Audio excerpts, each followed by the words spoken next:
అంతేగాని మా తల్లి లాంటి జనసేన పార్టీ దిమ్మనికి అరాచకత్వంగా ఆయన చేసేవన్నీ కూడా చాలా తప్పు. అతన్ని వెంటనే పార్టీ నుంచి సస్పెండ్ చేయాల్సిందిగా జనసేన తరఫున మొత్తం అందరి తరఫున నేను మాట్లాడుతున్నాను. నాగవరపాడు సెంటర్లో గల జనసేన దిమ్మనే, మా తల్లి లాంటి దిమ్మనే పగలగొట్టాడు. అతనికి ఏదన్నా ద్వేషం ఉంటే వాళ్ళ మీద చూపించుకోవాలి.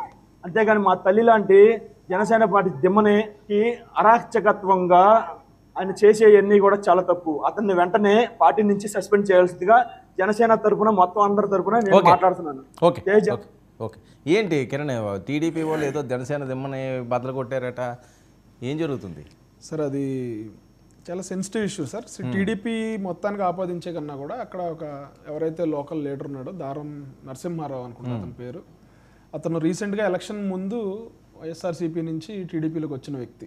ఓకే, వైసీపీ నుంచి టీడీపీకి వచ్చిన వ్యక్తి. దీనికి వైసీపీ లింకులు ఉన్నాయా తెలియదు సార్, అది పోలీసులు ఇన్వెస్టిగేట్ చేయాలి. ఆ తాగేసిన మత్తులో, తాగిన మైకంలో ఈ తాగుబోతులు జగనన్న పిచ్చి బ్రాండ్లు తాగి ఏం చేస్తారో తెలియదు కదా సార్. ఆ పిచ్చి బ్రాండ్లే తాగి ఉంటాడు అతను. తాగి ఆ దిమ్మని ఏదో పలుగుతో కొట్టాడు అంటే జగన్ కానీ వైసీపీని కానీ అనకుండా మీకు అసలు నిద్రపోరేమో, కాళ్ళే పెట్టాలి. అంటే ఇప్పుడు ఈ జగన్మోహన్ రెడ్డి గారు తీసుకొచ్చిన బ్రాండ్లు, ఈ పిచ్చి మందులు తాగి పేగులు మాడిపోవటం, కడుపులో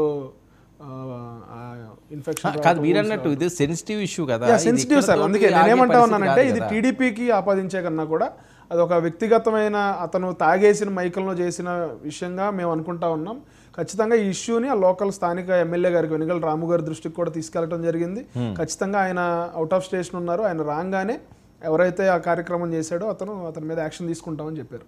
సో నథింగ్ టు వర్రీ అని మేమైతే అనుకుంటా ఉన్నాం ప్రస్తుతం. ఈవీఎంలది కూడా జరుగుతున్న సార్, ఈవీఎంలు సార్ ప్రజలు విసిగిపోయారు సార్. 5 సంవత్సరాలు విసిగిపోయి మీరు మాకు వద్దురా బాబు అని చెప్పి వీళ్ళని 11 సీట్లకు పరిమితం చేస్తే వీళ్ళు యాక్సెప్ట్ చేయాలి, ఆ నిజాన్ని యాక్సెప్ట్ చేయాలి.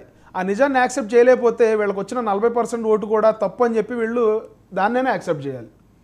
ప్రజలు విసిగిపోతా ఉన్నారు వీళ్ళ డ్రామాలు చూసి, వీళ్ళ నాటకాలు, వీళ్ళ డ్రామాలు, వీళ్ళు ప్రజల్ని ఇంకా మభ్య పెడదామని ప్రజలు చాలా క్లియర్ మ్యాండేట్ ఇచ్చారు కదా సార్. ఇప్పుడు ప్రజలు ఏం ఫీల్ అవుతా ఉన్నారంటే వీళ్ళకి అనవసరంగా 11 అయినా ఇచ్చామనుకుంటున్నారు. ఇప్పుడు వీళ్ళకి 1, 2 ఇస్తే జగన్మోహన్ రెడ్డి గారు ఎలాగో బెంగళూరు ప్యాలెస్లో ఉన్నారు కాబట్టి ఈ గొడవ అంతా తప్పేదేమో అని ప్రజలు బాధపడుతూ ఉన్నారు. ఈ రోజున దేశవ్యాప్తంగా ఎలక్షన్ జరిగింది, అన్ని రాష్ట్రాల్లో కూడా ఎలక్షన్ జరిగింది. అందరూ యాక్సెప్ట్ చేసి దే మూవ్డ్ ఆన్. వాళ్ళు నెక్స్ట్